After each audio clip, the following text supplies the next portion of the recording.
Joining us now to talk about the repercussions Fox might face is author and misinformation expert Tim Caulfield.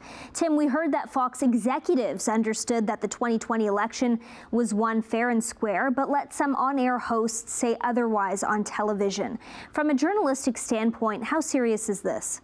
You know, I think it's very serious, and I think it also highlights the degree to which, look, there are lies out there, and often the people who are telling the lies know they're lies. And so I think this is serious for Fox, and I think it's an important story for the spreading of misinformation more broadly, because we know that these lies, you know, the big lie as it's been called, it had serious ramifications. You know, a huge portion of the GOP believe that story, and they believe it because people like the hosts on Fox News told that lie, and they knew it was a lie. We know that these hosts can have a tremendous influence.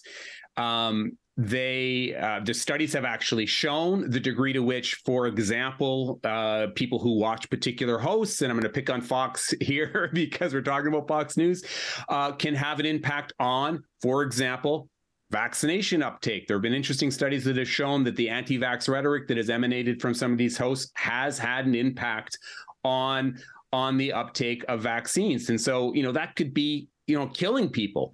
So yes, the opinions of these individuals, what they say, it matters. And it is fascinating because we've seen as a result of this lawsuit that what they believe personally and what they talk about amongst themselves is different from what they're telling their audience. The world watched as Trump supporters stormed the Capitol 2 years ago, many believing that the election was rigged. What's the greater impact of these lies? Well, you know, I think these lies and lies like the ones that we're hearing about as a result of this lawsuit, they're further polarizing, not just the United States, but really the world.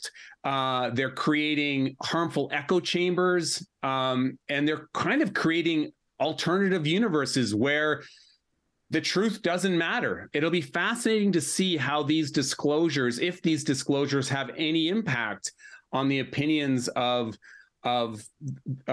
people in those echo chambers. And even some of the politicians in the United States that have explicitly endorsed these lies. Will they change their public views? I doubt it. What's the issue with letting news organizations present opinions as news?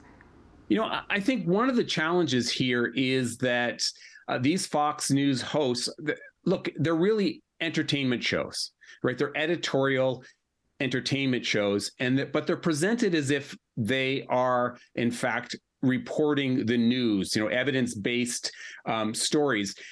And that's a problem. But because of how they frame their shows, it's difficult, let's say, from a debunking perspective, to counter it.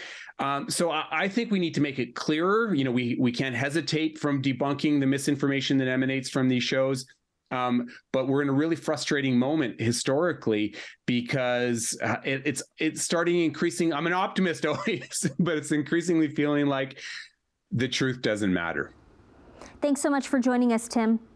My pleasure.